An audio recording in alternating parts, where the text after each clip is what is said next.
महाभारत में दानवीर कर्ण ने भगवान श्री कृष्ण को अपनी व्यथा सुनाई, अपनी समस्याएं गिनाने लगा कर्ण। पहली बात कर्ण ने भगवान श्री कृष्ण से कही कि मेरी मां ने मुझे जन्मते ही त्याग दिया।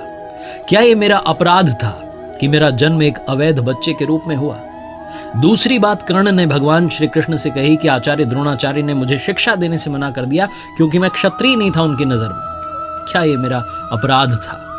कर्ण ने तीसरी बात कही कि द्रौपदी के स्वयंवर में मुझे अपमानित किया गया कि मैं राज परिवार का हिस्सा नहीं हूं। क्या यह मेरा अपराध था?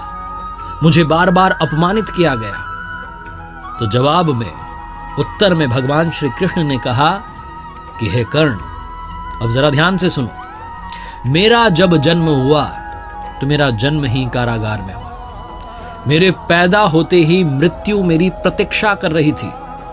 जिस रात मेरा जन्म हुआ उस रात मेरे माँ बाप से मुझे अलग होना पड़ा। जहां पहुंचा वहां हर वो काम करना पड़ा जो ग्रामीण क्षेत्रों में करना पड़ता है। गायों का गोबर अपने हाथ से उठाना पड़ा। मैं जब छोटा था, चल नहीं सकता था, तब मेरे ऊपर प्राणघातक हमले किए गए। मुझे मारने की बारंबार कोशिश की गई। ना मेरे पास शिक्षा थी, ना गुरुकुल था बचपन में, ना कोई महल था, ना कोई विशाल सेना थी, लेकिन तब भी मेरा मामा मुझे अपना सबसे बड़ा शत्रु मानता था। और जरासंध के प्रकोप की वजह से फिर मुझे यमुना पार से चलकर समुद्र किनारे द्वारका में जाकर बसना पड़ा, अपने परिवार को ले जाकर। मेरे भी जीवन में चुनौतियां लगातार रही, अन्याय होता रहा। जीवन में कितनी बार अन्याय हो रहा है ये महत्वपूर्ण नहीं है। जीवन में कितनी बार अपमानित किया जा रहा है ये महत्वपूर्ण नहीं है। महत्वपूर्ण यह है कि आप उस अपमान का, उस अन्याय का जवाब कैसे देते हैं।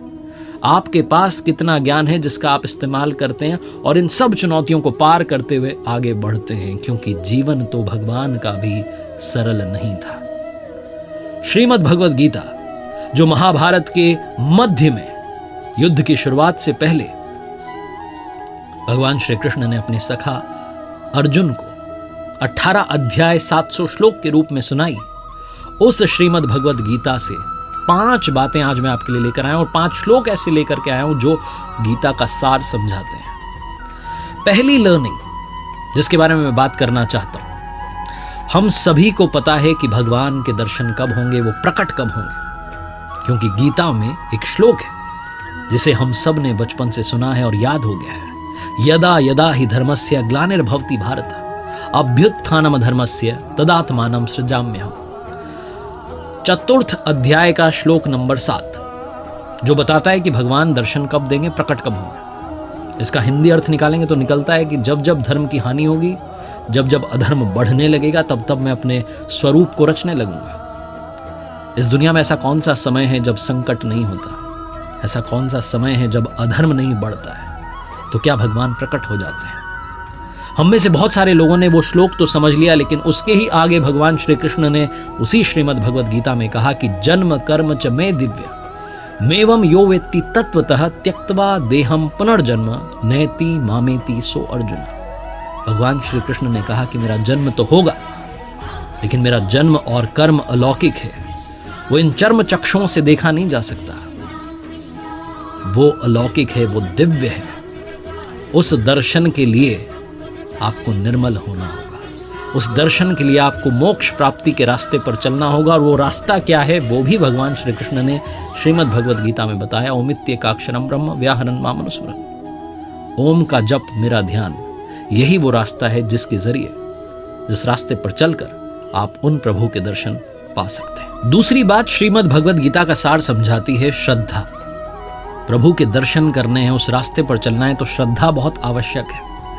भगवान श्री कृष्ण ने चतुर्थ अध्याय में श्लोक 39 में कहा, श्रद्धावान लभते ज्ञानम तत्परः संयतेन्द्रियः ज्ञानम लब्ध्वा पराम शांति म चिरेणाधिगच्छति। वो कहते हैं कि श्रद्धा रखने वाले मनुष्य जो हैं, जो अपनी इंद्रियों पर संयम रखते हैं, जो तत्परता से, अनन्य भाव से मेरी साधना करते हैं, वो मुझे यानी परम शांति को प्राप्त होते हैं। भगवान श्री कृष्ण ने आगे श्रीमद् भगवद गीता में 9वें अध्याय में श्लोक 26 में एक बात और कही कि पत्र पुष्प फल जल जो भी अर्पण कर रहा है श्रद्धा भाव से, उसे मैं प्रेम सहित स्वीकार करता हूं। और कहा है कि भाव बस्य भगवान सुख निधान करुणा भवन। वो सुख के भंडार हैं, वो करुणामयी हैं, लेकिन वो भाव के वश में है। जहां भाव है वहां भगवान है।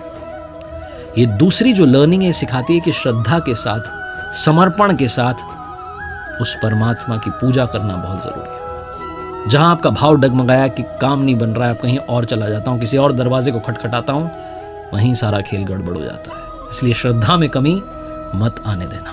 तीसरी बड़ी बात जो समझने वाली और सीखने वाली है श्रीमद् भगवद गीता में, 6 अध्याय के 5वें श्लोक में भगवान श्री कृष्ण ने कहा, उद्धरेदात मनात्मानम नात्मानम वसादयेत आत्मेव ह्यात्मनो बंधुरात्मेव रिपुरात्मना। हिंदी अनुवाद अगर करें इस श्लोक का तो निकलता है कि अपने द्वारा अपना इस संसार सागर से, समुद्र से उद्धार करें और अपने को अधोगति में ना डालें। भगवान श्री कृष्ण कहते हैं क्योंकि पार्थ, हम स्वयं अपनी आत्मा के मित्र हैं और शत्रु हैं। और थोड़ा समझें तो आत्मना अपने द्वारा, आत्मानम अपने आप का, उद्धरेत उद्धार करें, आत्मानम अपने आत्मा को अधोगति में ना पहुंचावें, ये कहने का अर्थ है। और इसका सीधा मतलब अगर आप अपने जीवन में निकालें, इंसान, मनुष्य जहां कहीं है, जो कुछ कर रहा है, उसका जिम्मेदार सिर्फ और सिर्फ स्वयं है। हम अपने कर्म द्वारा अपनी नियति को निर्धारित करवाते हैं। हम ही अपनी आत्मा के सबसे अच्छे मित्र हैं और हम ही अपनी आत्मा के सबसे बड़े शत्रु हैं। हम विकारों में फंस करके, मोह में, लोभ में, काम, क्रोध, इन सब में फंस करके अपने आप को गलत रास्ते पर ले जा रहे होते हैं। हमारी आत्मा को पता होता है कि हम गलत रास्ते पर जा रहे हैं, लेकिन चले जाते हैं उन विकारों के पीछे। हमारे पास ही ऑप्शन है कि हम अपनी आत्मा का सबसे अच्छा मित्र बने, सबसे अच्छा दोस्त बने और इस संसार सागर से पार चलें। पार चलने की प्रक्रिया क्या है वो मैंने आपको पहली लर्निंग में अभी बताई। अब चौथी बात आती है कि भगवान को सबसे प्रिय कौन लगता है, उनका सबसे प्यारा भक्त कौन है। तो ये भी उन्होंने बताया श्रीमद् भगवद गीता के 12वें अध्याय के श्लोक नंबर 15 में। उन्होंने कहा कि यस्मान्नो द्विजते लोको लोकान्नो द्विजते च यह हर्षामर्ष भयोद्वेगैर मुक्तो यह सच में प्रिय। कहने का मतलब यह है कि जिससे किसी को कष्ट नहीं पहुंचता हो, जो किसी के द्वारा विचलित ना होता हो, जो सुख में, दुख में, चिंता में, खुशी में, हर्ष में समभाव रहता हो, वो मुझे अत्यंत प्रिय है। भगवान श्री कृष्ण कहना चाहते हैं जो समभाव हो चुका है, जो प्रभु की मर्जी मान करके चल रहा है कि जो हो रहा है वो करवा रहा है, अपने आप को संभाव कर चुका है, वो भक्त मुझे प्रिय है। रियल लाइफ एग्जाम्पल लें तो हमें अपने व्यवहार से किसी को ठेस नहीं पहुंचने देनी। हमारी बातों से कोई उदास ना हो जाए, हमारी बातों से कोई परेशान ना हो जाए, इतना तो हम कर ही सकते हैं। अपनी वाणी में संयम तो ला ही सकते हैं। लेकिन दुनिया में लोग कोशिश करेंगे आपको पिंच करने की, आपको गुस्सा दिलाने की, आपको क्रोधित करवाने की, आपसे उल्टा सीधा बुलवाने की। लेकिन उनसे बचना है। जब हम ड्राइव कर रहे होते हैं, सड़क पर होते हैं, रॉन्ग साइड से कोई चला आ रहा होता है, पी करके चला रहा होता है, धुन में चला रहा होता है, उससे अपनी गाड़ी बचाना, अपनी जान बचाना भी हमारी जिम्मेदारी है। बस इतनी सी बात है। और अंत में सबसे महत्वपूर्ण बात, जब आपको लगे कि सारे रास्ते बंद हो गए, अब तो कुछ समझ में ही नहीं आ रहा क्या करना है, तो इसका भी सल्यूशन दे दिया। 18वें अध्याय के श्लोक 66 में भगवान श्री कृष्ण ने कहा, सर्वधर्मान परित्यज्य मामेकं शरणं व्रज अहम त्वाम सर्व पापेभ्यो मोक्ष यष्यामि मा शुचः। कहने का मतलब कि सभी धर्मों को छोड़ करके मेरी शरण में आ जाओ, मैं तुम्हें सभी पापों से मुक्त कर दूंगा। इसमें कोई संदेह नहीं है, कोई शंका नहीं है। और धर्मों से मतलब है कि जो कुछ आप कर रहे हैं, जिस किसी श्रेणी के आप साधक हैं, जिस किसी तरीके से पूजा अर्चना आराधना में लगे हैं, उन सबको त्याग करके सिर्फ मेरी शरण में आ जाओ, अनन्य भाव से मेरी भक्ति में लग जाओ, तुम्हें मोक्ष तक पहुंचा दूंगा। इसमें कोई संदेह नहीं है। भगवान श्री कृष्ण की वाणी है, 18वां अध्याय है, 66वां श्लोक है, 700 श्लोक गीता में है। अगर आप रोजाना 5-5 भी पढ़ें तो बड़ा अच्छा, 10-10 पढ़ लें तो 70 दिन में आप एक बार गीता की आवृत्ति कर सकते हैं। और जितनी बार आप श्रीमद् भगवद गीता को पढ़ेंगे उतनी बार आप कुछ नया सीखेंगे, और जितनी बार आप पढ़ेंगे उतनी बार आपका मन करेगा उस रास्ते पर चलने का, और आप धीरे धीरे चलना शुरू करेंगे। और एक बार चलना शुरू कर दिया तो फिर पीछे मुड़ने की जरूरत नहीं पड़ेगी। अपने आप वो आपकी जिम्मेदारी, आपके योगक्षेम की जिम्मेदारी अपने कंधों पर उठा लेंगे।